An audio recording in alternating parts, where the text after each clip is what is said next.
Hey there. Great to have all of us three here. A small turnout, but we're really lucky to have Marguerite Westacott here, who is the Future Senses Collage expert par none. And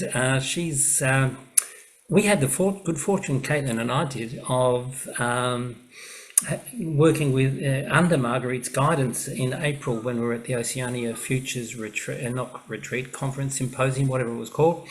And it seems like a really good way to present Futures Senses workshops in action. We're going to do the same on Tuesday, but on Tuesday I will do a mask, a Futures Mirror. So we'll go through both of those. So you've actually got, this is a resource. That's what we're doing, which is why we're going to record it, or why we are recording it, so that you, even though you couldn't make it, you don't miss out entirely, because actually you could sit down with a bunch of stuff around you, and Marguerite's walking us through right now could be walking you through as well in your own time, in your own space. Marguerite works with me at the University of the Sunshine Coast. We've been good friends and colleagues for 10, 15 years or something. Goes way back before the university, actually. Marguerite's a very experienced educator. She homeschooled her kids because she thinks dominant modern education sucks, which is why she teaches now at the university with me, trying, hopefully, a few seeds of doubt to sort of dissent. We've got to dissent, you can't just accept things as they are. And of course, dissenting means doing things differently, thinking differently, imagining differently, which of course is really what futures work is all about. And, I'm going to actually, Caitlin, you sat through with me Marguerite's session in early April. What did you find there before we actually hand the baton to Marguerite? What was it like for you at that time? Yeah, I really liked it. I felt like at the conference I'd done a lot of very like cognitive, intellectual Yeah. kind of reflection, and I felt like Marguerite's workshop really kind of shifted me into a new way of thinking and sensing around futures. Um, so it was really nice, and it was timed really well because it was on like day two, right? Afternoon of the second day, yes. Yeah, so we'd had a full day of a lot of like thinking, thinking, thinking, and it was like, okay, let's cognate in a different way. I like that. I like that because that's what we're doing. It's futures feeling, and that's really what we're trying to explore in this series of Futures 202. So, Marguerite, Mhm.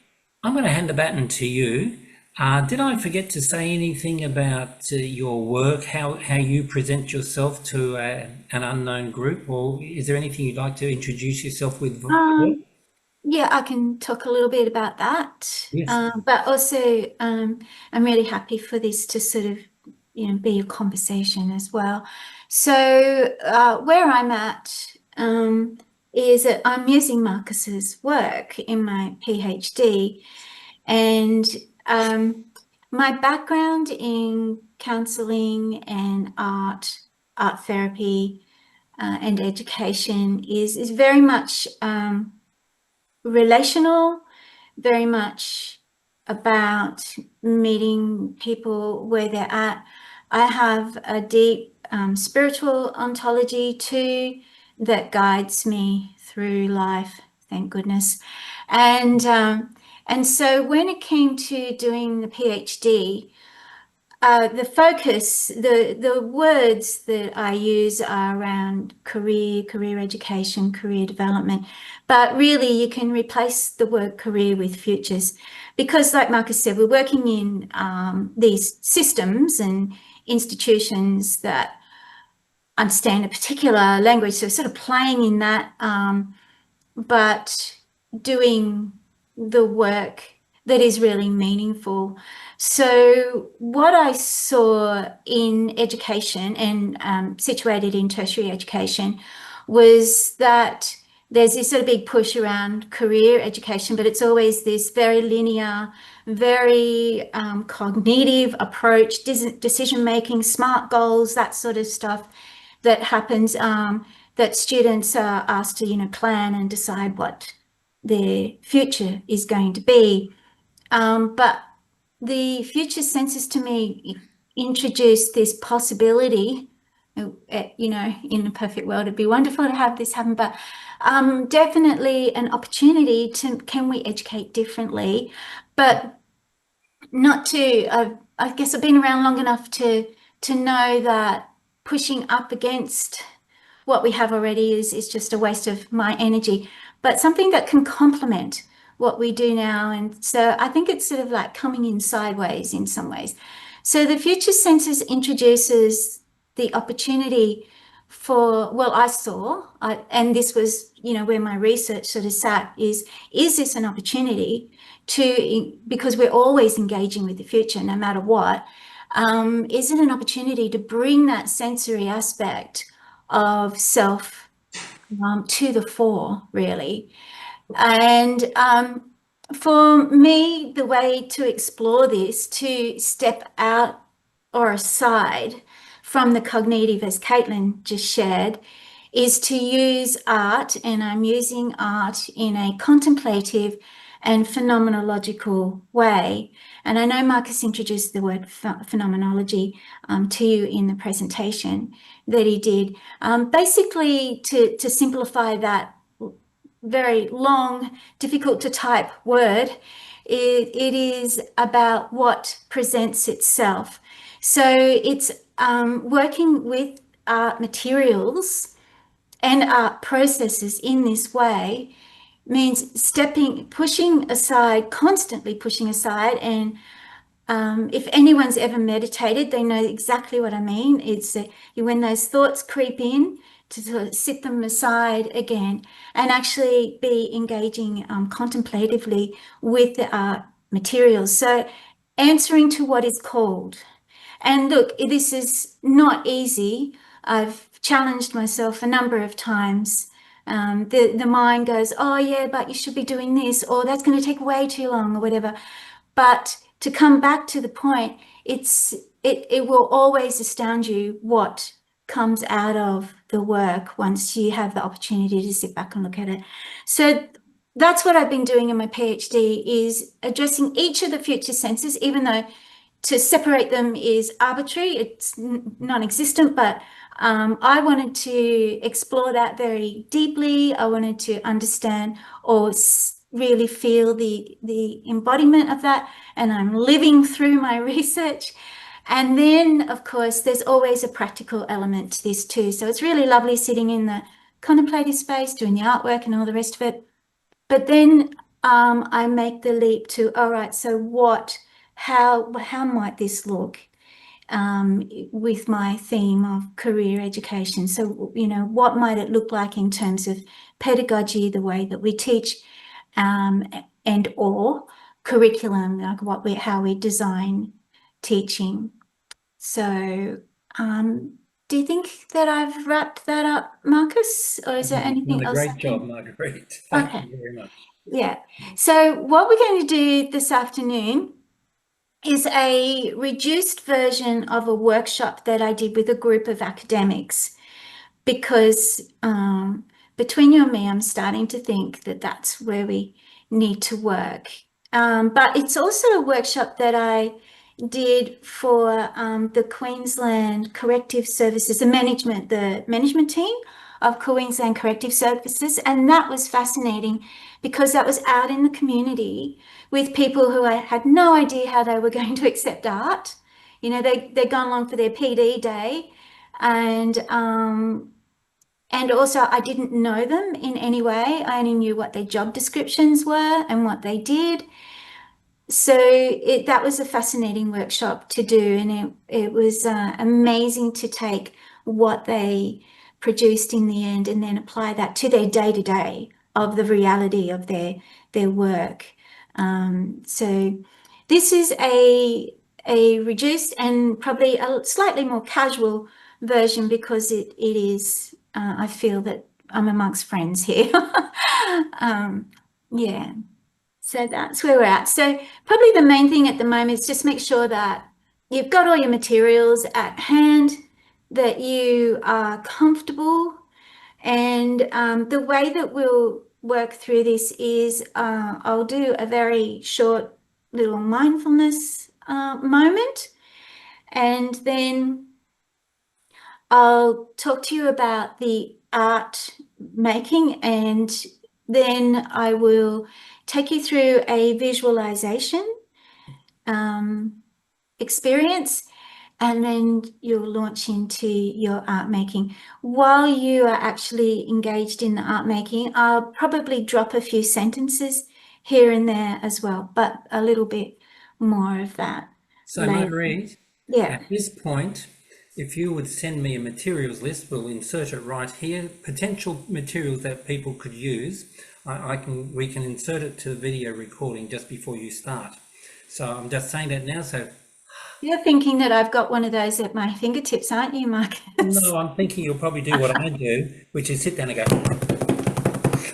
and send How it. about I do that when you're busy making artwork, and then I'll pop it in the chat. Yes, something like that. I do have a list, but the list was from the longer workshops. And Yeah, well, that'll do fine. That'll be fine because people can use what they've got at hand. We all have different homes, different workplaces. So yeah, thank you. All right, I'll get to doing that. I love how you throw us into the deep end, Marcus. Okay.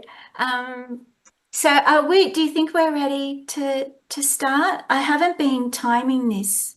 No, just go for it, Margaret. All right. Because it's just Caitlin and I with you. Yeah. How long's a piece of string? So you can walk us through it, and this is where people will start to listen and into the process themselves whenever they listen to this recording. All right. And I have offered also to Marcus. I have an article that I've got some artwork that I have done when I was contemplating the future sense of memory as well, and I'm really happy to share that with you if Marcus has got time, etc. Yeah. All right. So first of all, let's get comfortable, and the idea of this very short little mindfulness activity is to center in place, because what's demanded of us is to really keep an eye on the dialogue that keeps entering into mind. So just to center and become present in this place, if you are comfortable closing your eyes, you're most welcome to. If you're not, you can look down. And just taking a nice deep, big belly breath in, nice and slow, and feel it sink right into your belly. Feel your stomach expand with that lovely breath. And then a nice slow exhale. I might just do one more of those. So feeling the breath go into the body through the nose or mouth, down through into your body, sinking into your tummy. And then a nice slow release out. We want to be in our bodies now, and we want to feel. So talking about feeling, if you can feel your feet on the floor, if you're sitting on the floor, just draw your attention to those parts of your body that are hitting that surface. So it might be the soles of your feet. It might be your buttocks or your thighs or your ankles.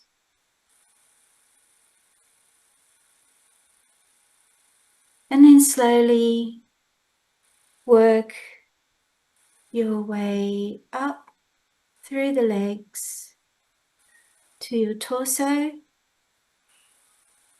and checking in with that part of your body. How's it feeling?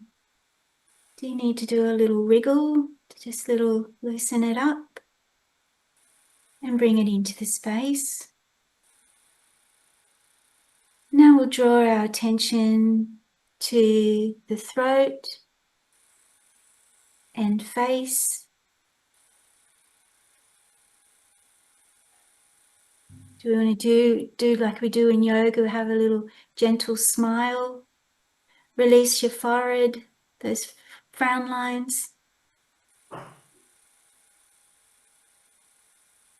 And then we'll just do one more attention to the shoulders and arms. And those hands that are going to do wondrous things in this workshop.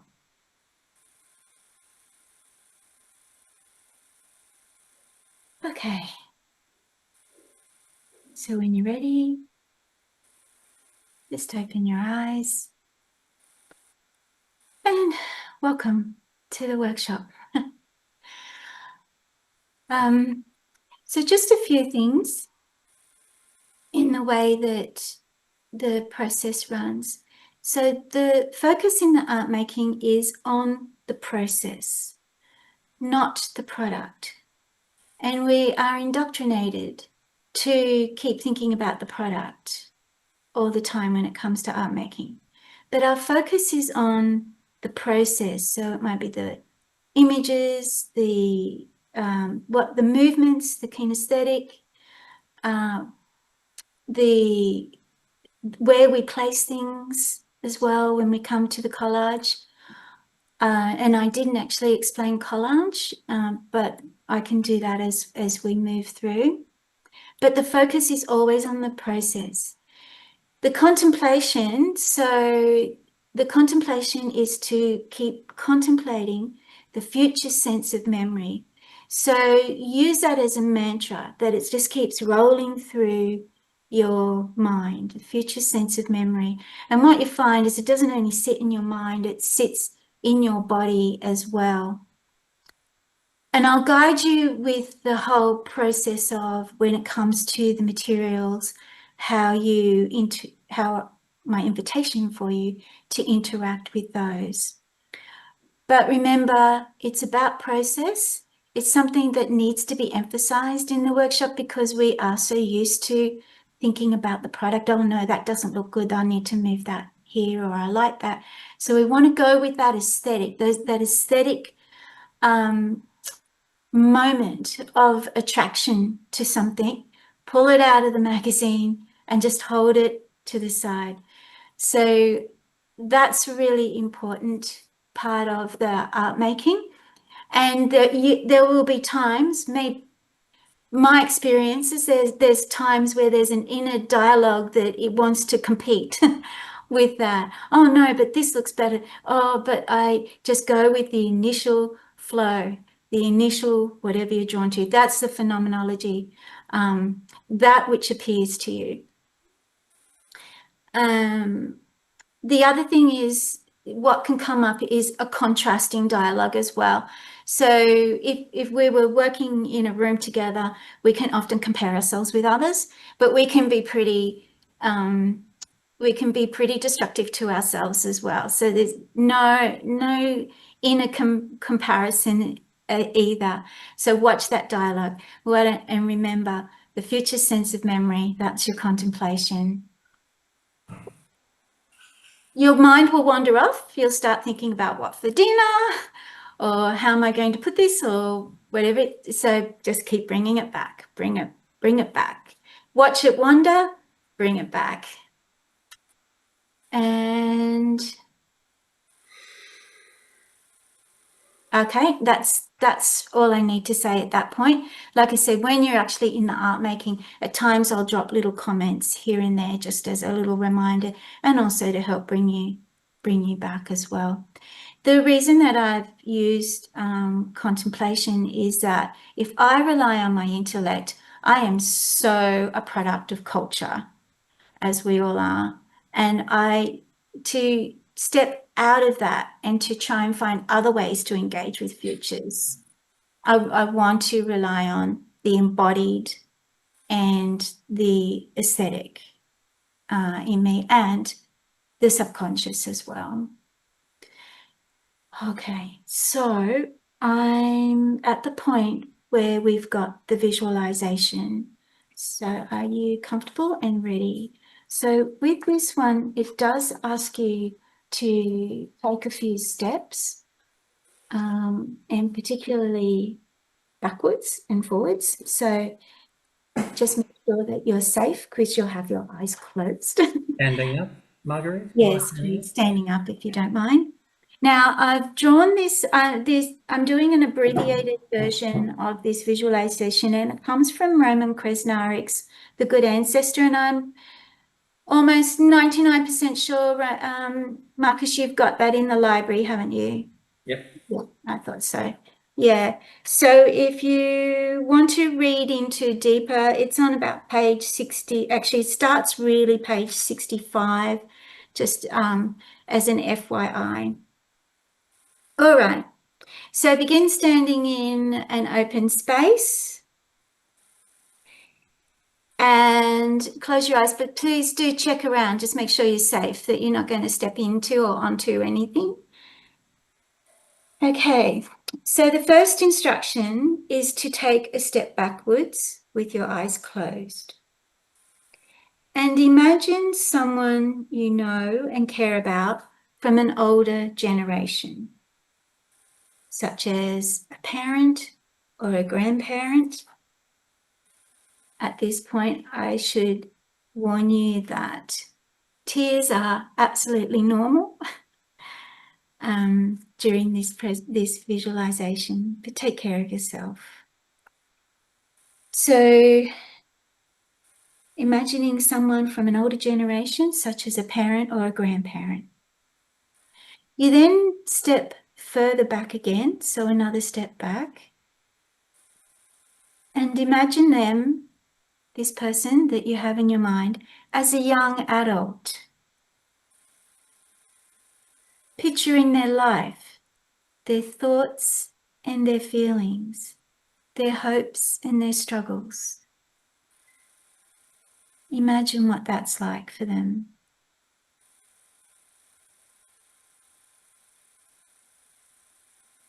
What's important to them? What are they doing in their life?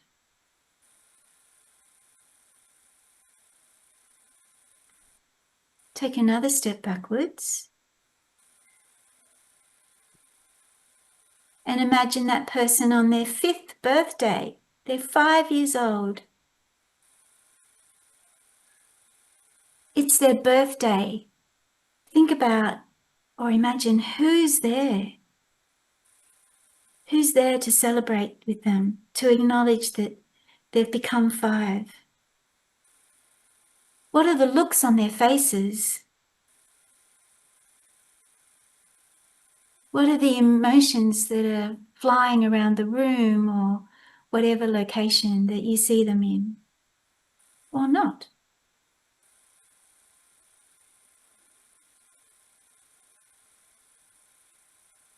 Hold that for a moment.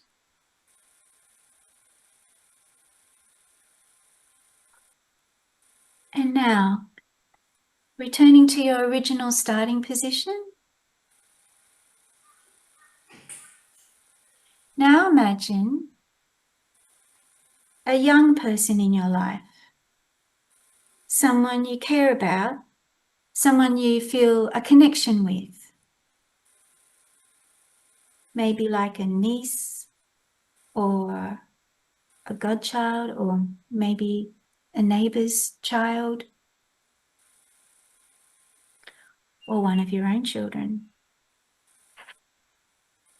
Again, with your eyes closed, take a step forward and conjure up their face, their voice, and the things that they love doing. That little person in your life, or young person. All the characteristics of that person. Then take another step forward. And now you've travelled 30 years into their future. What's happening in their lives now? What are their joys? What are their troubles? What is the state of the world around them?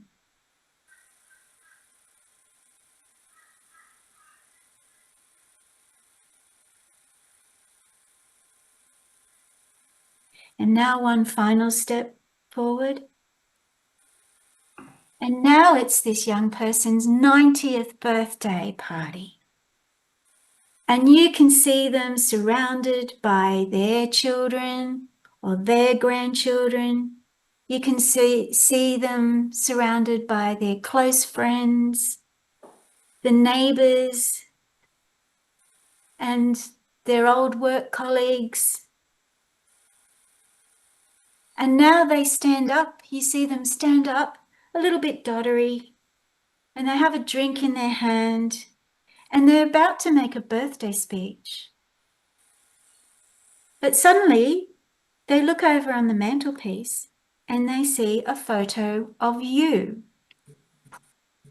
And they decide instead to tell the group about the legacy that you have left them, what they learned from you, about how to live, and the ways that you inspired them. Okay, that's the end of the visualization. So now just take a moment to write down just on a scrap piece of paper a whole lot of words that came to you when you thought about what that person was saying about you.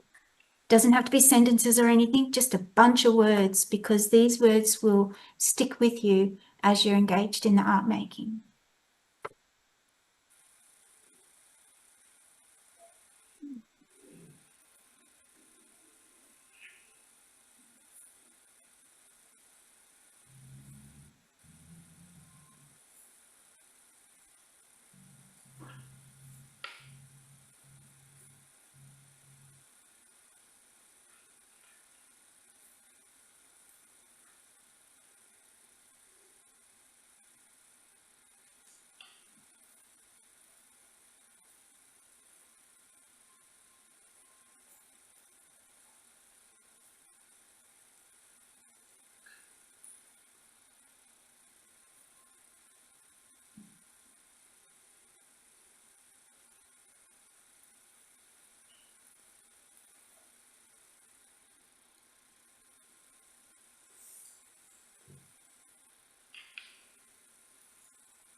Okay. Do you have enough time there to write down a bunch of words? Good, thank you. Okay, so what intrigues me about that work is the concept of being, Chris Narek's book is called How to Be a Good Ancestor, The Good Ancestor. The concept of being an ancestor of the future, it's not new. There's, a variety of cultures that talk about this. I've got a quote here from Tyson Yunkaporta's work. He says, in a life world where your great-grandchildren become your parents, you have a vested interest in making sure that you are co-creating a stable systems for them to operate in. And then for Mary, the idea of a long unbroken chain of humans standing in arm from the beginning of time, and our first responsibility is to be a good ancestor. So that drives my work as well. And as I said, we're always in the future. And I probably need to say that again because you all know that. So let's get on with the art making now. And can we have at least half an hour to do this, Marcus? Sure. Great. All right.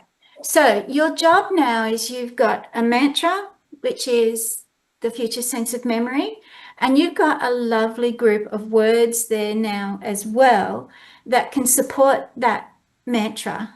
So you can incorporate them in, or if you are looking for some inspiration, just look back at those words. Now, you're not trying to depict those words. You're not trying to find a picture that, illustrates that word. That's not the idea. The idea is that you're embodying what you have felt and what you want to leave for the future and how you want to be.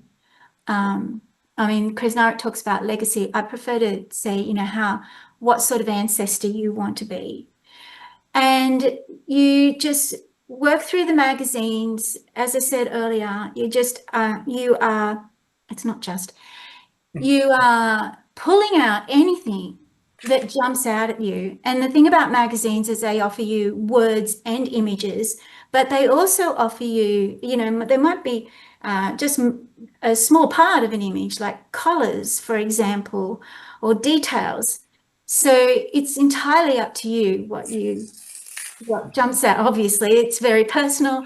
It will jump out at you, and collect it. And that's the first thing to do. And then I'll let you know when we're about 20 minutes in, if you haven't already started, and start positioning that and gluing it down on the paper to then create your collage. It could be words, it could be images, it could just be sections. It's entirely up to you well, I'll say that again. It is your aesthetic. It is what is calling you. So we've got, I think at the 20-minute mark, I'll just let you know that we're there. And if you haven't started gluing and putting things down, you're most welcome to. Now, one last instruction. Marcus asked you to bring sort of drawing materials as well. You are very welcome. Collage uses whatever is at hand to do the job. So you're most welcome to do that as well. Like if you want to add any sort of drawing materials or any other materials. Now, I think I've said enough for now. And when I remember things and they pop up, I'll drop them here and there. But I guess the last thing is I suggest you work in silence. So apart from me dropping the odd comment in, it is better to work in silence for this because it helps that contemplation.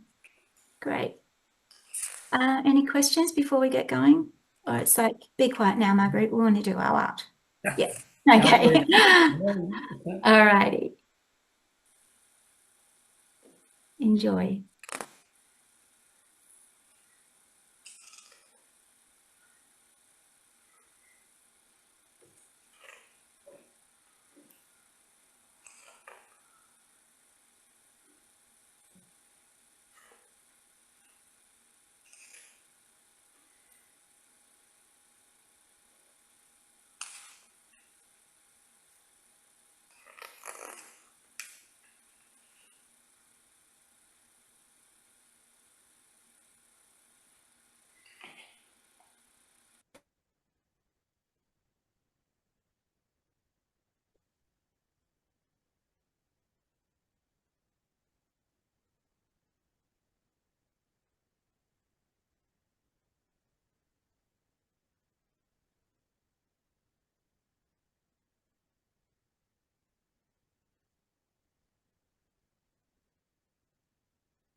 Through the art making, we give voice to what lays in our bodies, our subconscious, our soul, our genes, our culture.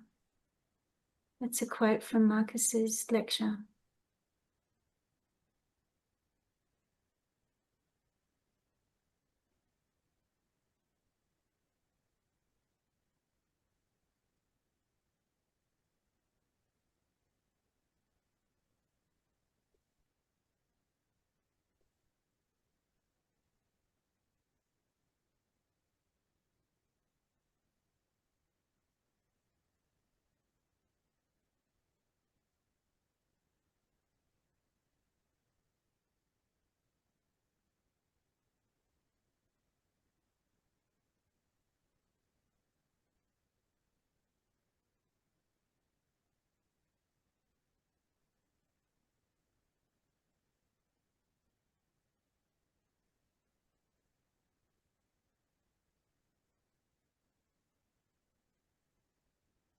The visualization intentionally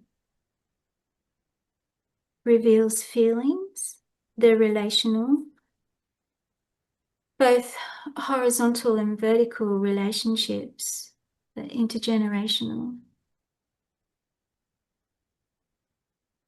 And of course, if we'd like to take it a step further, or really the non-human as well, that web of interlocking generations, soul.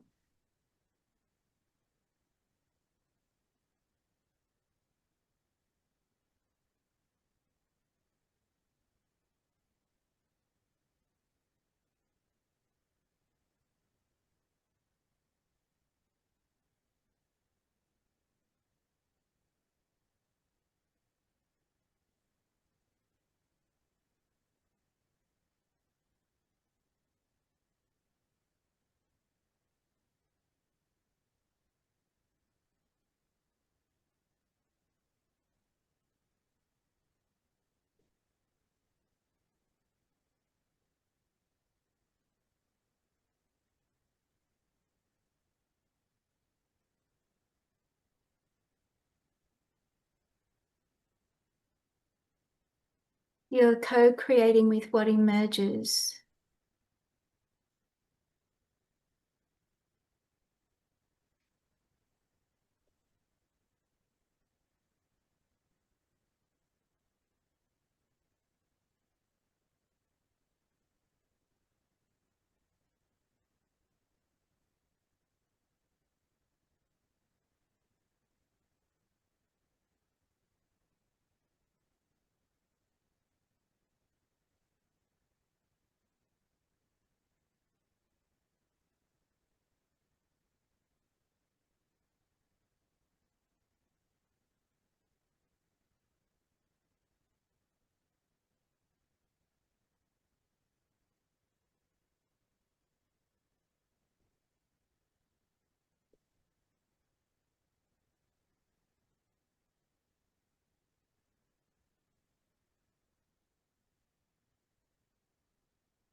Remember to collect whatever jumps out at you, whatever you're drawn to.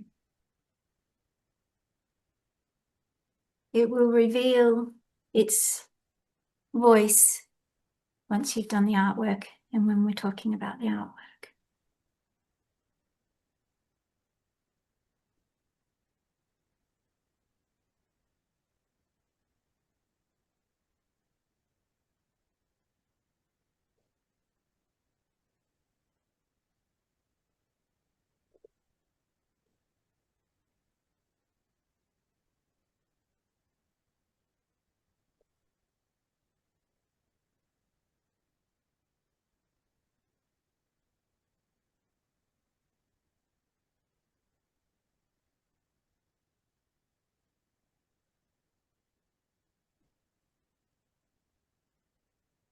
You can tear or cut. You can manipulate the images.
Remember your mantra?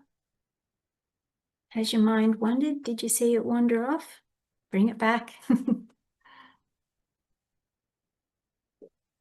Is it competing with you? Is it telling you you need to put this thing there?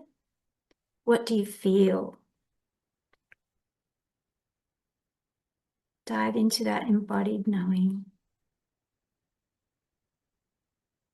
What a joy just to trust that for a change, hey?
I love the fact that the concept, future's sense of memory allows us to recognize that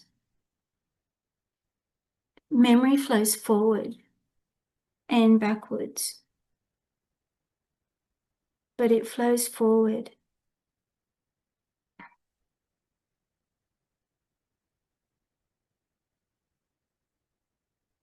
And with it, our feelings, we live those moments in our consciousness, in our feelings, in our body.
So just letting you know we're at the 20-minute mark. So if you haven't sort of been gluing things down on your paper as you go, you might like to start doing that now. Once again, going with what emerges. Don't deliberate over where to place things. It's just what speaks to you. And the images or the text will speak to you.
When you work with art in this way, it really opens you up. There's I guess, a sense of freedom in that, a sense of agency. And you're not getting constricted by, what might somebody else think or thinking about the other in this case. It's just going with what presents itself.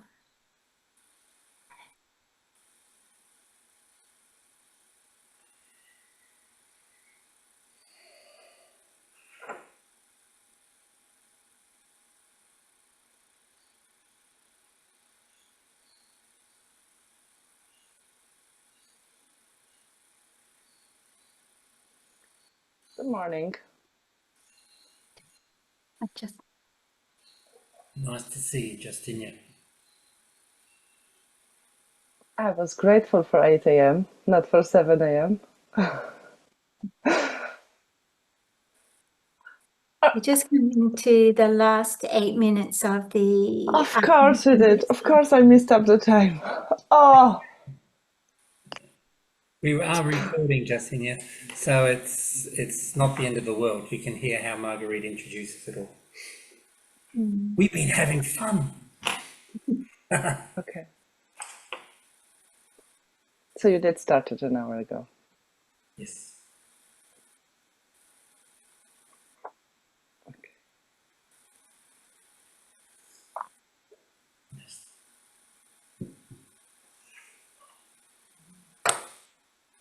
Just let these last 7 minutes go past, Justina, before we launch into conversation. Can you tell me what's the task? Working on a collage. What's the subject? The future sense of memory and integrating, considering self as ancestor of the future, but focus is on the future sense of memory. Okay. So I can do something in 7 minutes on the subject. Yes? Sorry? Yes, So I can work can. on 7 minutes on that. Oh, yeah, sure. Yeah. Okay. Thank you. We're collaging. Okay.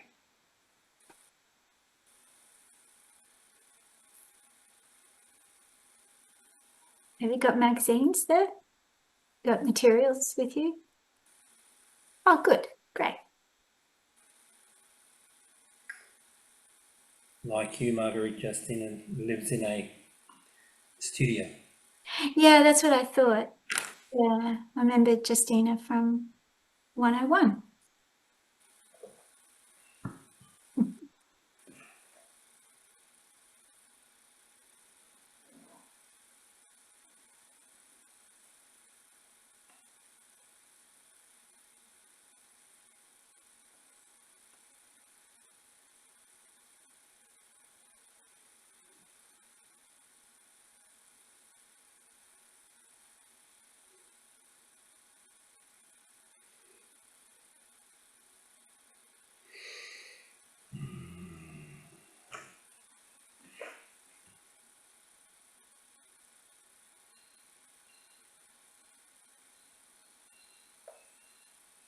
So, Justina, we're contemplating the future sense of memory.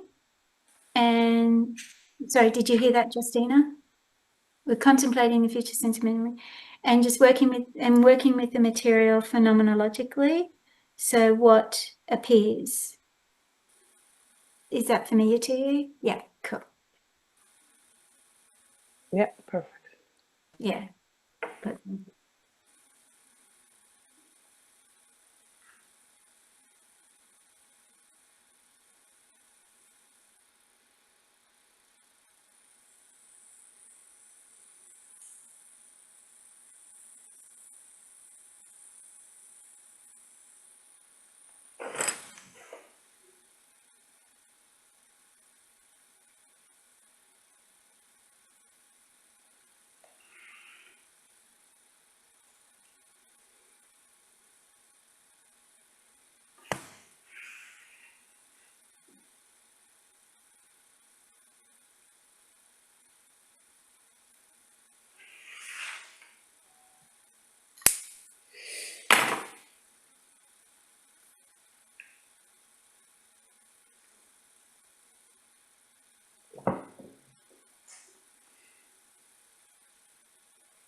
Just a few more minutes to go.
So now if you can start to find a way to finish.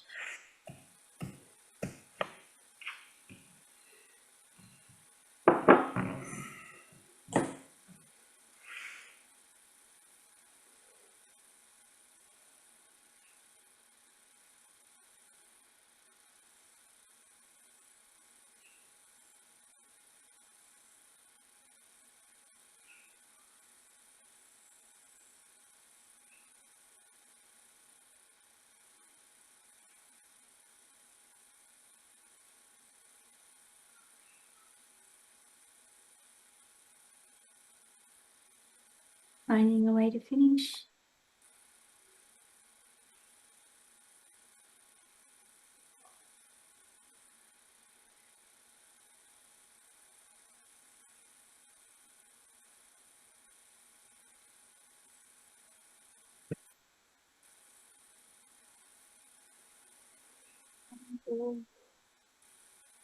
pull that to a close. Don't know if you have to tidy up any scraps of paper or anything. It's nice to look at the artwork without clutter around it as well, like paper and tools.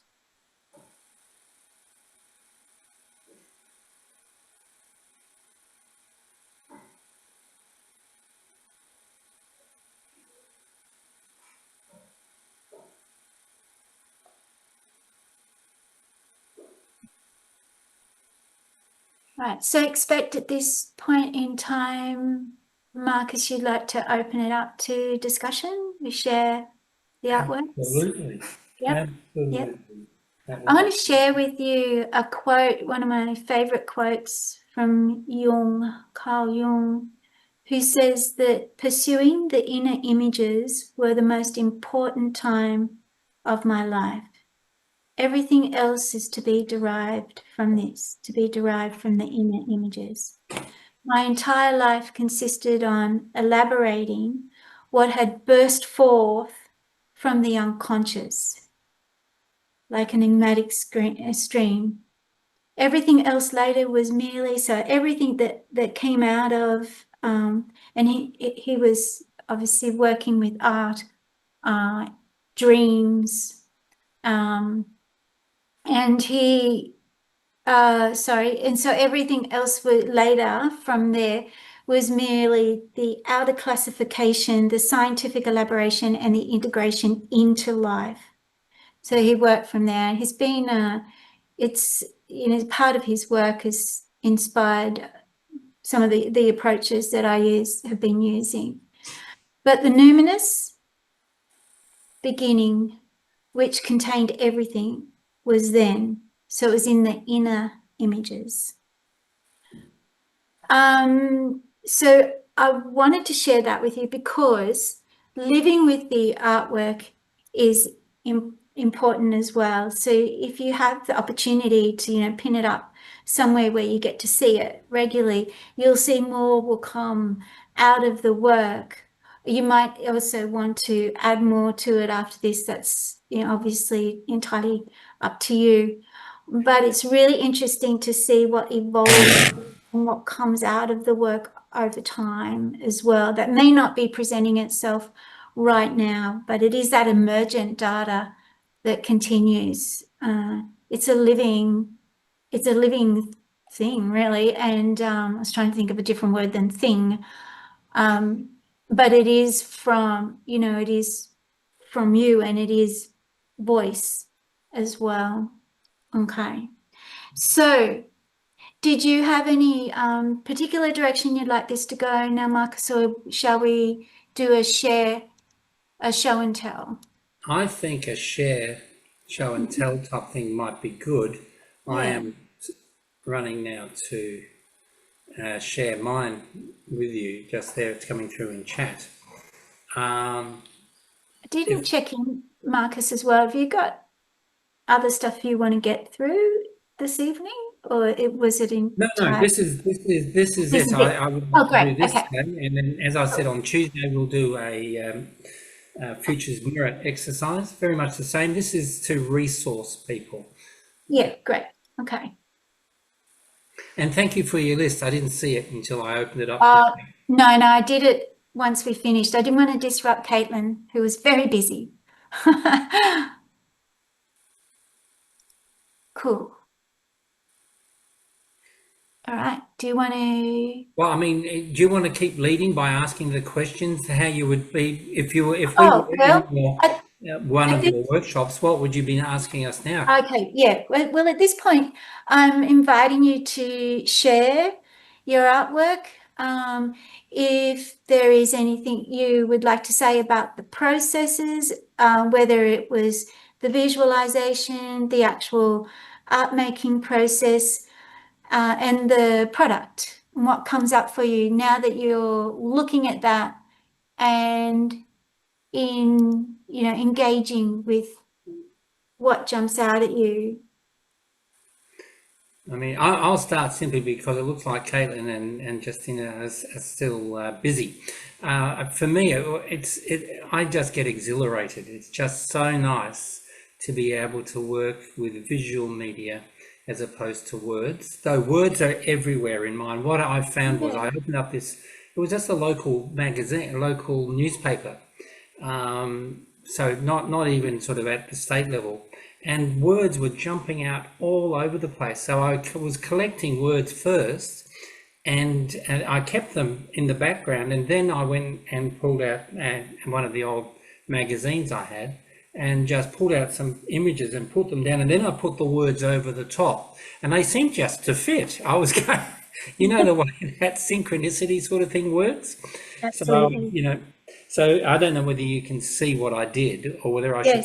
Yeah, can. Cool. So community, festival, a whole new life, redefining, shaping the future, changes, forever. All those sorts of words were just leaping off the pages at me of this very ordinary, little newspaper type thing. And they all seem to find a way into this. So I've got, a birth, and I've got a mummified figure, and a guy, an Egyptian tomb, and a woman in Romania offering us little rock things. And then I started writing and scribbling, and I had to stick over the words that you asked me to write down after our visualization. I couldn't. Sure. I wanted to actually make them half visible only. I didn't want to. It was just a necessity, that I felt I needed to do. So that's kind of me, Marguerite, and just absolute delightful process. Love it. Yeah. In terms of actually, no, let's do this sharing first, and then we can discuss amongst us the in relationship to future sense of memory and the lecture that Marcus gave on that. Yeah. How interesting. Interesting. There's a lot of words in this one, Marcus. Yeah, no, that's what I said.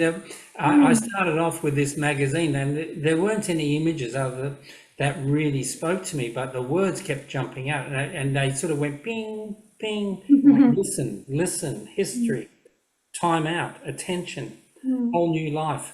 Words that, when you take them out of context, because half of them come from advertising, so they're trying to flog you something, But I could take those words because they are aspirational words, and that's why they use them in advertising. The advertising is an emotional appeal to try and get you to buy in. So these are words that actually do have cultural currency, but if you do like this activity, they get reframed.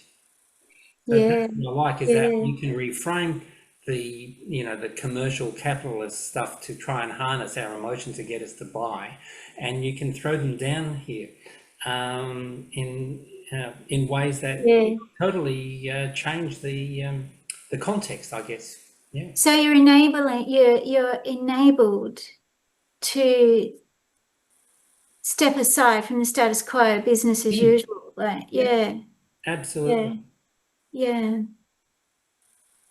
And that's what I've loved about working with art in this way through my PhD, is it is, I'm not sure that freeing is the right word, but it's the one that's coming to me at the moment, that, it's almost, it's a comfort too, to go, this is a way of stepping aside and not getting locked down in business as usual. And that's right. I mean, I've heard you use that Jung quote many times now. It's a fabulous quote. But, what the quote that I often go back to is from Foucault, where he says the purpose of critique is to be a little less governed by context, which is that freeing stuff that you're talking about. So as soon as we create a new vocabulary, we immediately have a new language for framing reality. So I love that too. Yeah. Feel, And then use sorry, less. go on. No, go ahead, Caitlin. I was going to say, very early on, in this session, you used the word dissident, and when Marcus was talking about using like advertising copy and kind of removing it from its you know, capitalist context. Like that feels dissident, you know? Yeah. Mm. Yeah, lovely. It's good to have a conversation, isn't it? Yeah. I also noticed with Marcus's image, I love how both the two images which seem to be from ancient Egypt, you know, the tomb Yeah. and the mummy, they both have listen next to them. And especially the second listen is quite big, and it almost feels like there's an insistence there, like from the mummies, like listen, listen, like, and it got me thinking, like, oh, what do they have to tell us, like, you know? Yeah, Absolutely. so much to learn from past. I Yeah. think listening is part of memory work. You know, Mm, there's so mm, much absolutely. suppressed. You know, in the third lecture, I talk about the different kinds of forgetting.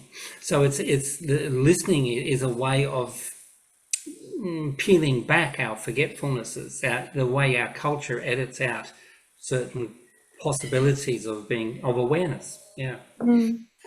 Working with the art materials in this way is listening as well. Yep. It's really listening to deeply to what arises. This The is writings. colourful, Caitlin. I like this. Okay, so Yeah, I just did some fiddling and figured out how to send an image of it through. So I'll just pull it up. I think it'd be a really nice exercise for you all over, you know, this period of time, seeing if more comes out from your work as well. Like I said, pin it on the wall and live with it. And look at it every now and then and see something else. Yeah, but can I just come back to Marcus, because kind of I was kind of just looking at where things are being positioned, and I thought in the center is the spirit, curiosity, and food. And I thought, like, is this the essence? And then I thought, is this Marcus' essence or is it my essence? So how much is kind of within the reader as well, Yeah. you know? So kind of I thought it would be interesting as well to see kind of how we are responding to Yeah. who is responding to what in which way and how this reach True. for me. All right. Yeah. Because I felt like, okay, this is what Marcus is for me, like a spirit and a curiosity. And you often talk about the food, how you kind of create the spaces within kind of the food as well. And then I thought over 50s, I was like, is it me? And I was like, not yet. I was like, Well, it's so well interesting done. because I see people around me kind of like dealing with that kind of, you know, maybe stage of their life when they are kind of going from, I don't know, one stage to another. So it is kind of like going from, and then kind of the fact that the community as well is in the center. You know, it's like a roadmap almost from being within the community. You know, we are going through listening and some kind of transformation to the new life. Then we are expanding into being able to build in the future, and then we kind of need to kind of go a little bit more inside, kind of through yoga and kind of different exercises. And then we are kind of starting to think, okay, time is out, but also this is where we are kind of becoming experts. So this is kind of like almost the journey ends on the expert advice. Yeah. And so what's your response to that, Marcus? Like to what Justine. It's interesting because the food and curiosity. Yeah. Food is not just food. Food is story for me. You know, I have to say so, and that's why close to it is the little word history. But then you've got the pharaoh's mummified body there, and I've written time out. So what is Yeah. it? Is it just time out? But of course, I actually didn't put it there consciously thinking that. It's me now looking at it. Very much, actually, the words went down almost intuitively. Certainly, it was a no-brainer to put a whole new life next to the baby. in the pram. But, much of it was kind of just as it emerged, and which, of course, is your process. There's the process of emergence. Yeah. So I've got things there like, listening goes with attention. The over 50 stuff is not simply also that I'm over 50, but that there is that image of this old guy who's actually leading an archaeological dig in 1922, who is about 60, 65. He could be well my age or something. And so I thought there was a kind of interesting paradox or tension by putting the over 50s next to an image from a century ago, in which there was a guy over 50 who was leading, all those brown people, because it's very colonial sort of. It is very colonial, yeah. So there was a whole bunch of stuff going on there, Marguerite, for me. Yeah. Yeah. Yeah.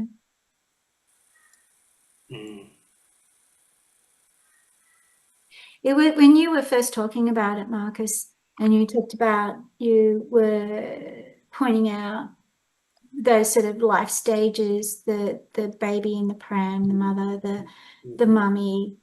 I kept seeing the food, and it was just this idea of life and nurturing. Death is life, and life is death as well. There seemed to me like it's just there's sort of this encapsulation of living and dying, which is, like I said, there's no death without life, life without death. And that kind of bread is so ancient, and yet it is so fundamental to not just life because we eat it, but also to the metaphors about life. Yeast, culture is what we're doing. Bread is a primal form of culturation, and also, I mean, my mind just goes crazy with those layers of What does it feel like for you when you look at it, like you're saying, you didn't really think about where you were placing things, it just went down, and now what's it feel like to now be looking at it and seeing the story in that? It's very satisfying, because even though you could say it looks chaotic, it also feels very ordered to me. There's kind of like, in chaos, there's order, which of course is what I think my life is all about. It seems chaotic to me much of the time, but when I stand back and let's say I produce a book like that neo-humanism, yearning and becoming book, I go, hey, this actually does make sense in a way that actually is more coherent than it might seem on my day-to-day basis when I'm just wandering through life and doing life, you might say. But chaos is also the void for potential, isn't it? Yes. For the luminous, the spaces in between possibilities. Yeah. It says something about the future sense of memory, I think, that we are, when you see the order in hindsight, when you're sense making through the process of memory, it says something, I think that says something, that experience of memory as a future sense. And you remember forward. Yes, remember, yeah. Which I think is really critical to understand. I agree. Yeah. Remembering forward. Okay. Shall we move on to Caitlin's now? Are you ready for that? Yeah. Is that everybody ready? Come. Yeah, go for it, Caitlin. Yeah. Yeah. I had an interesting time doing this. I didn't use scissors. I kind of tore everything, and if something didn't tear right, I just kind of let it be as it may. Okay. So when I was tearing out words and stuff, they'd come out partially and bits would get pulled out. And then, like, when I was arranging the images, when I was picking the images, I should say, I was trying not to tap too much into like concepts. I was trying to sit in the way I felt when we did the visualization, and pull images or words that seemed to speak to that feeling. And then when I arranged them on the page, I kind of found little little surprises, like the way that the images themselves have an intelligence. So I found that I was like, oh, the way this image has been torn out as a shape kind of means that it fits nicely against this other image. So I was just kind of making a bit of a jigsaw puzzle, I guess, in kind of fitting the images around the different shapes. And now looking at it as it's done, I can kind of see, certain stories emerging. Like I put these icebergs to the right of the page, but sideways. And then I found this leaf that kind of fit in a nice way against that shape. And now when I look back at it, it almost looks like a mouth, or even something like maybe even like vaginal, and there's like all this stuff flowing out of it backwards. And like some of the images, like I pulled out the crocodile, because crocodiles live for a very long time, and then the crab, because you know how they used to think crabs were immortal? There was that kind of, or was it or that they live backwards, was it? It's like in the Eliot poem, the love song of J. Alfred Prufrock, you know. Yeah, I should have been a pair of ragged claws. And it was a reference, I think, to something about the way that crabs are immortal or live backwards or something. So I smacked him in. And then they were paired together with this fellow on the left, so I popped him in as well. And I found because I did another collage for Marcus after initially watching the lecture this week. And in that collage, I didn't really have any people in it, but this time I found myself like just pulling a lot of images of people. I think because of the exercise we did where we were imagining, you know, past people and future people. Yeah. And so I picked out people, like in the left hand, there's like people who look like they might be living, you know, like indigenous kind of lifestyles. And then there's a lady here who's got like crops. And I kept thinking about the idea of like legacy and gifts and connections. So she's like, you know, there's this lady with the pink hair and she's got like the crops that she's grown. And then I found this great image of like this scuba diver giving a stingray a smooch. And given the visualization we just done, when I saw that image, it immediately brought to mind the fact that we evolved from ocean creatures. And I was like, oh, she's going back and saying hi to grandma. Like, that's what the image kind of said to me. So, yeah, those are some of the kind of thoughts I had pulling this. Yeah. Yeah. And how did you find the process, Caitlin?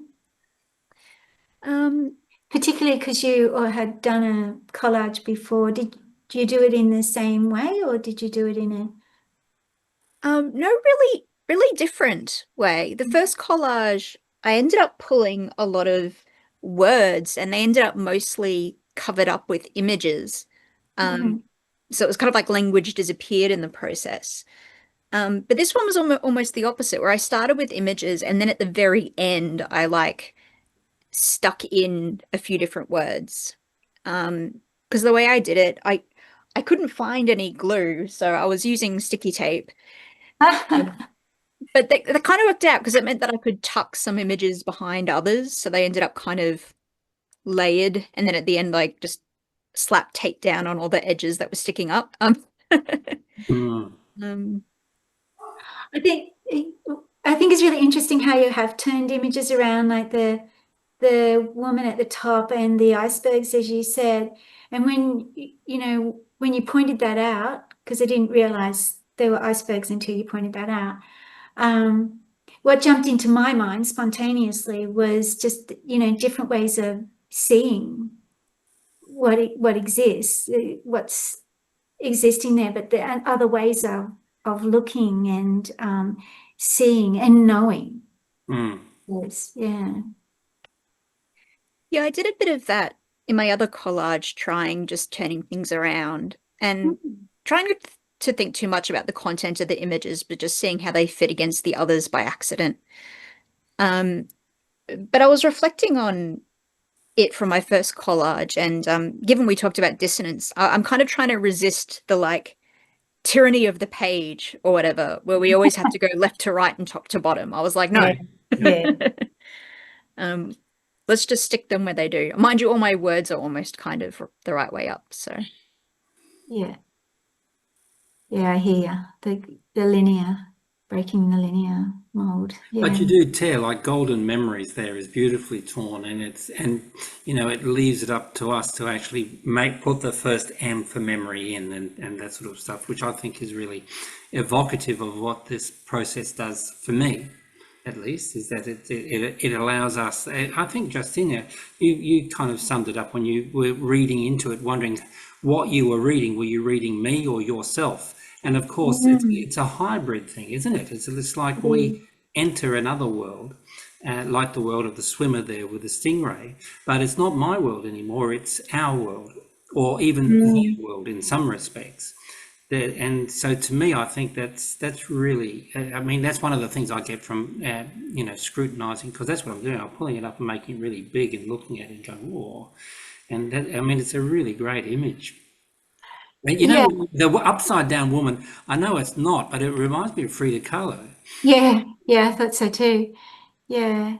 That what you were saying there about my world and our world, and that's when, when you're sharing your artwork, it then, I mean, we were talking about it a little bit earlier, but I was just reminded of when I exhibited for my PhD, and it was wonderful to be well, I felt sort of almost indulgent, I suppose, doing art-led research and creating artworks. It was such an interesting shift for when it became public, and then and hearing, what the relationship other people were having with the artwork as well. So yeah, it shifts and changes. I'm sharing the screen for a moment because I suddenly realised that people who are seeing the recording won't be seeing the artwork. Oh, they're in. Oh, yeah, true. So that's what I'm just explaining why I am actually paying attention. It's more that I'm just pulling That's all it right. to, Yeah. so that people who aren't on the screen. Justine, do you have an image to share or not? Are you sitting on it? I have images to share, but can I respond as well? Well, of course. Yeah, to Kathleen first, because I thought this image really speaks about the depth of your mind. Kind of, how you're kind of diving into things and being able to kind of break them down. And I also would love to, I have images, I'll show you my images in a second. I just wanted to find the Frida Kahlo you mentioned. Jesus, why is it not uploading from me? At the top of her. It's the upside down woman, if that's what you The mean. purple area, yeah. No. I can see. I just wanted to kind of look at this. I'm just trying to put an image into the chat. I'm not sure how to do it. Fine. Okay. Just drag and drop. How did you feel about the process, Caitlin? yeah, it's interesting. I feel like in the process, you kind of dive in, and I think I'm very much a planner. So I think like I'm used to starting with a plan. So diving in and just seeing what comes out is challenging but also exciting. And it's interesting how, like, I don't know how it's going to look until the very last thing gets sticky taped on. So I think it's I think Marcus, I said earlier, and Marcus put in the chat, like the images have intelligence, and it almost feels like it almost feels like there's something outside of me, like it's not my work. It's like I'm ceding authorship of the artwork to, I don't know, like fate or accident or the images themselves or the words No. themselves. And it feels like, yeah, it's like I'm collaborating with a partner, but the partner is Yes. invisible. Yeah. Yeah. Or the artwork becomes the conduit for that conversation, for that. Yeah. Mm. Yeah. Yeah, so I uploaded there the image of two Fridas. And yeah, it is Frida Kahlo, and it could be kind of in the various stages, but I think the one image that I uploaded there is kind of like a two sides, where she's kind of showing two kind of different type of cultures or two different type of consciousness as well. Yeah. And I thought like, oh my gosh, these images really are able to show that in such a kind of a clear way. And almost you, by kind of having the two portraits set beside each other, it could be like a alteration of the Fridas as well, like, you know, like one in the kind of contemporary way and one kind of like me as a thinker, for example, you know, and yeah, very beautiful as well. But the fact as well that you are kind of like, and then we have two again of the indigenous kind of faces. So is there kind of another of my self-portraits as well, like that kind of somewhere kind of that I'm writing within the roots, like, and they are on the bottom of the ocean as well. So this is kind of somewhere where we are in depth or where we come from. So should I be sharing these images? I shared the Frida briefly. Do I open them all up maybe and you go through one, two? Where's this I thing? was just thinking, Caitlin, too, in terms of memory, I really loved what you said about the diver kissing their grandmother, and that origin, you know, from the sea. There's some, you know, the obvious, like the indigenous character on the left there, sort of this historical, and then the crab is sort of has got, you know, some beautiful patterning on it too, that really, it seems to speak to me anyway of indigenous artwork. But coming back to the iceberg, I was reminded of the iceberg, the plaque that was created for the iceberg that has died. I've forgotten which country that is in now. So in terms of memory, you know, memory forward, futures memory, and I guess that interweaving of back and forth and the interlacing, maybe. Yeah. So this is the first image you shared of your own work, Justinia. Will I share?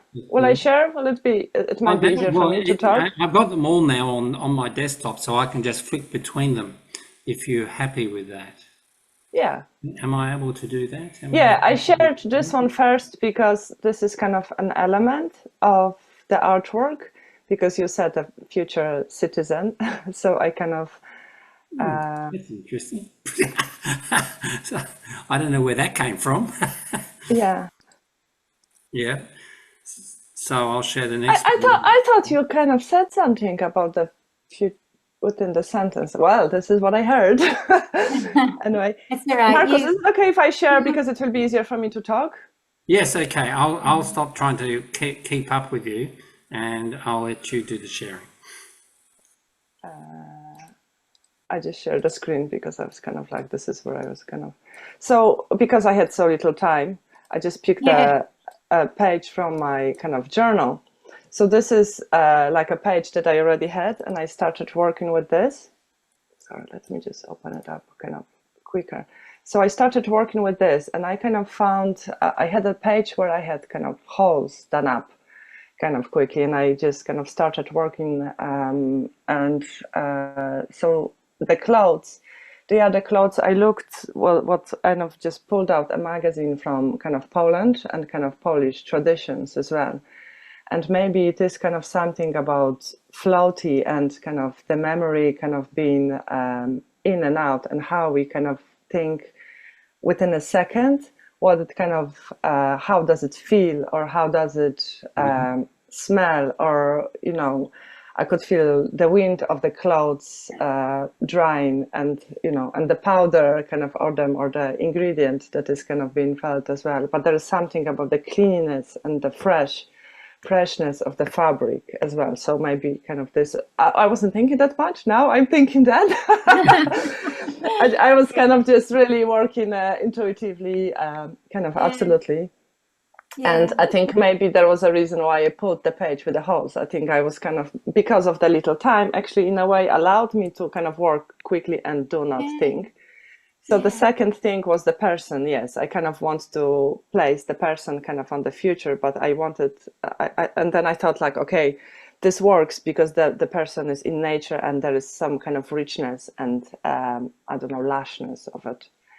And maybe this is why I kind of wanted to zoom in on these two images, because one is the person that is kind of sitting within some kind of peaceful orientation, which is what I would like us to be, and which is kind of what I want to create, but also maybe kind of positioning within the holes. And I kind of did a couple of images from a different angles. I wasn't pulling them out of the kind of holes or the kind of depth that there is, even within the moment where we are, like there is kind of, there are gaps, yes, but the gaps are there to reveal something. There's absences that have a meaning, that we can kind of work through the absences, and they have a different shades and colors and depth, and maybe they reveal kind of something more of us.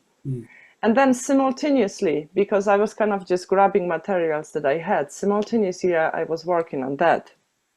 So that was a new page that I just did.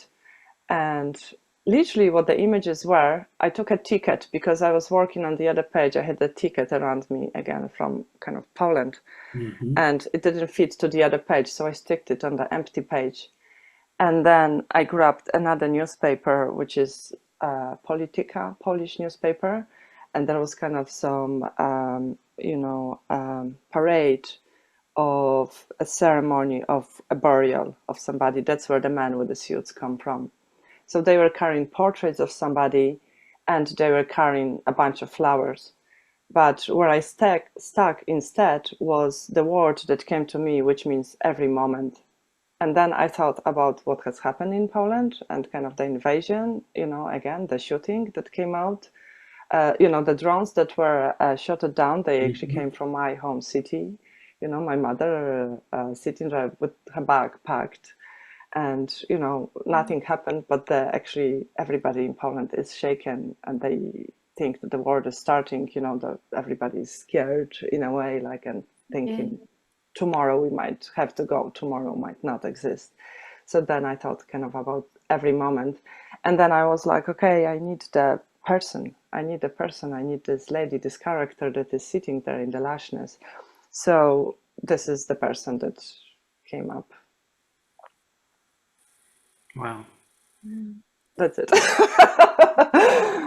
I guess a couple of things that came to me as you were speaking, Justina, is with the clothing on the clothesline, what's coming to me was the pegging of it, and how memory is held, and held in different ways.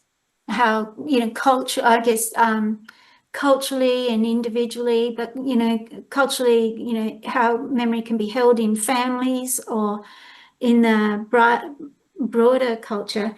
And the other thing that came to me there is that textiles, they embody us. Textiles will carry our scent, our DNA, and so textiles embodies the bodies that it clothes or cloths, Yeah. So that's what came to me. I was seeing that. Yeah, right. And I do work with textiles a little bit. I didn't even. Yeah, that's interesting. It's also actually. fluid. I need to write Textiles it is down. very fluid and pliable. So it shifts, changes. And then you're saying, I think you said something about the wind, because the wind, that's so interesting. The wind on textiles, you know, it illuminates the fluidity of it. I think memory's fluid.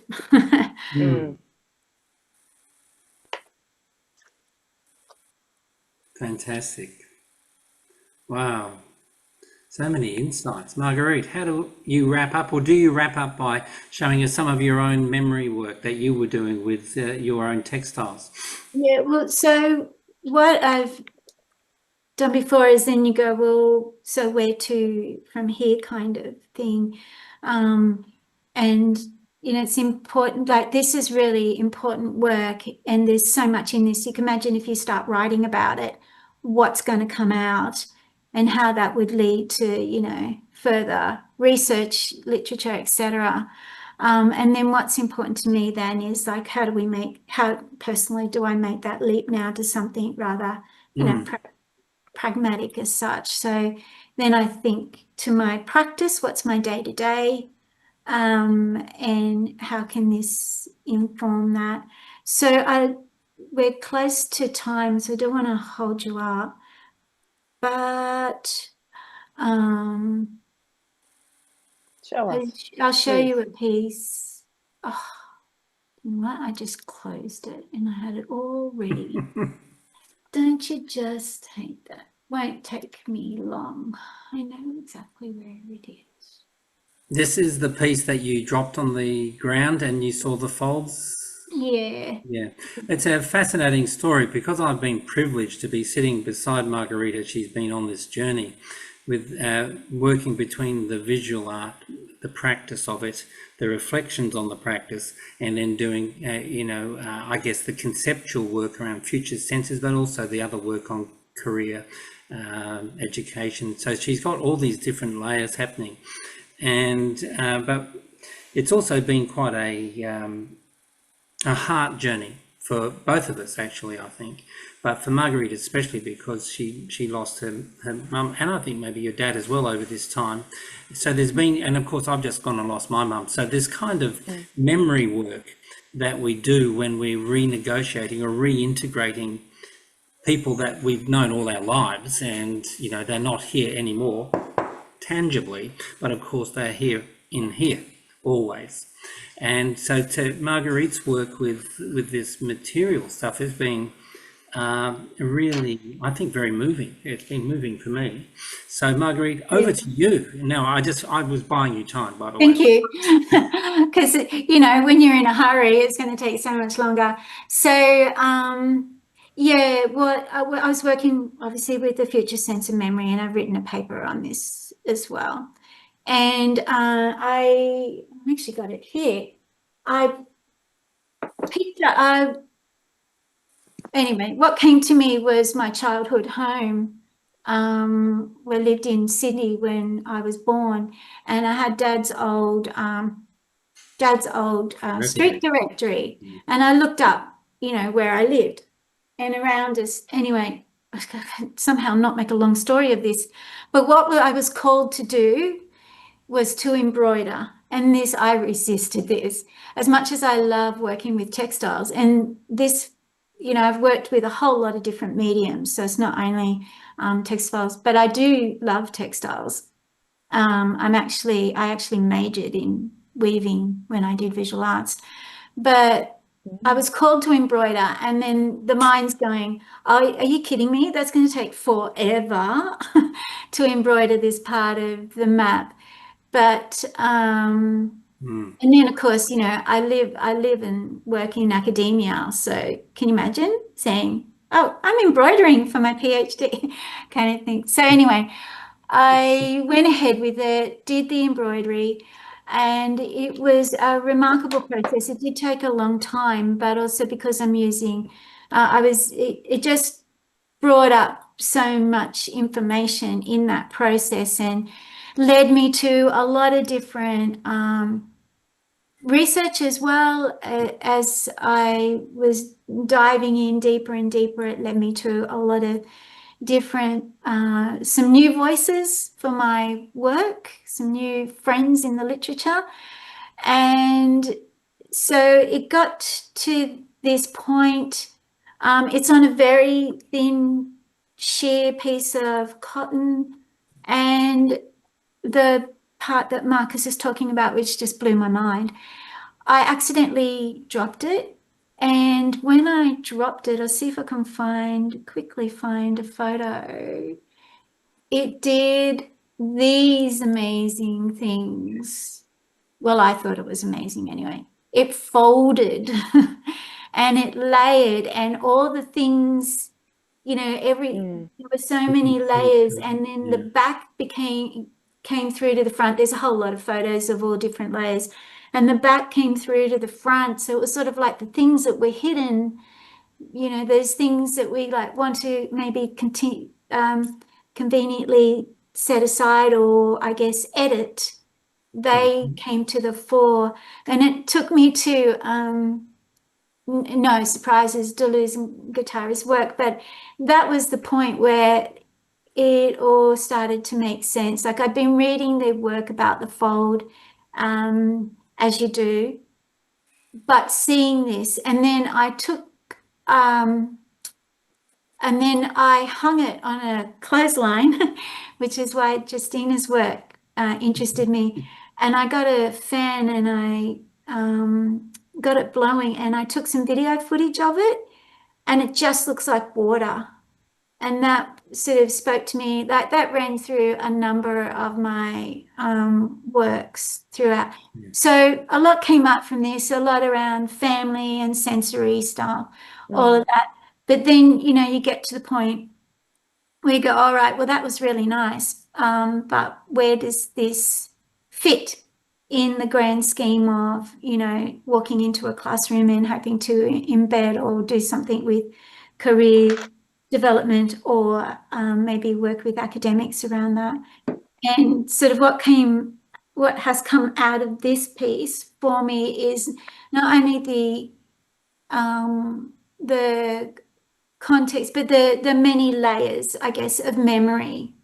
And because I spoke about the fact that, you know, this is a very colonialized map, and it's a map that's all about getting from A to B, because it's obviously a street directory. That's what we used to use them for. And so this really spoke of so much more than that in terms of the many layers, and then how that looks in terms of practice is like, I can come up with lots of strategies off the top of my head, but it's, you know, allowing time and space to be able to see where the decisions that we're making, perhaps about career, are actually coming from, and how that may translate into the future, because family really is our first culture, and this was all about family right throughout the whole process. There was a point where I had finished the embroidery and I didn't know what I was going to really do with it. I just kept recording everything that came up while I was in the process of doing it, and I had family members come and visit, and it was so, actually a couple of lots of family members coming to visit. And part of me is going, oh my God, not now. I'm in the middle of trying to do a PhD, but I can't say that to my family. And so, but it was wonderful, because there was lots of stories that they shared that was the back of the embroidery. It was the hidden bits, the bits that, you know, these cultural myths that were created, they were debunked. And it was also a way of seeing the world through different eyes.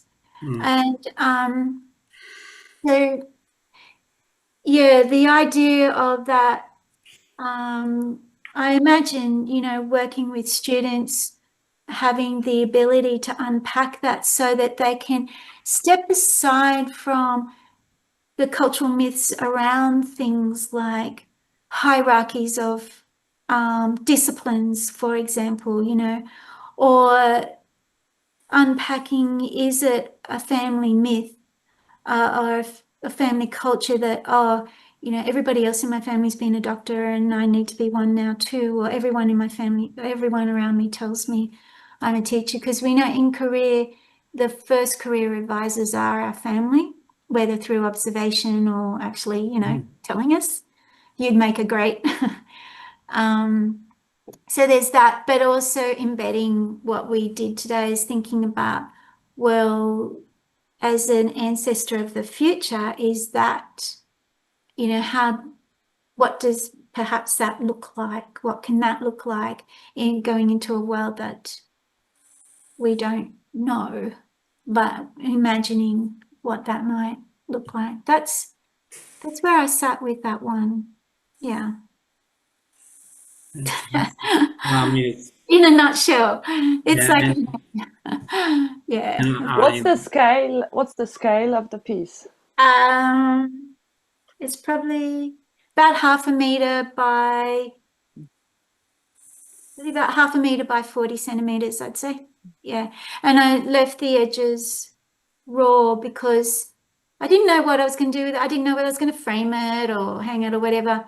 But when it came to that point of the exhibition, I didn't want to contain it. I didn't want to restrict it. I wanted it to still have its movement and its fluidity, because that's, you know, the possibilities, when we talk about futures, you know, possibilities, probabilities, the ability to imagine, and that's also, it will take you right back to what I was talking about before, where the art for me helps me sidestep. Marcus will call it the shamanic approach, where you have 1 foot in and 1 foot out. It helps me sort of sidestep a bit and see what can emerge that's beyond this conscious mind that has been trained so well in the last 60 years of living in the world. So, yeah. marvelous. It's beautiful. Thank you. Oh, it's a pleasure. Thank you for listening. So memory is not a cognitive activity in the first instance. It's very much a non-linear, affective, embodied, phenomenological process which finds ways of expressing itself cognitively, but your memory today might be different tomorrow. And I noticed that you posted a couple of other images, Justine.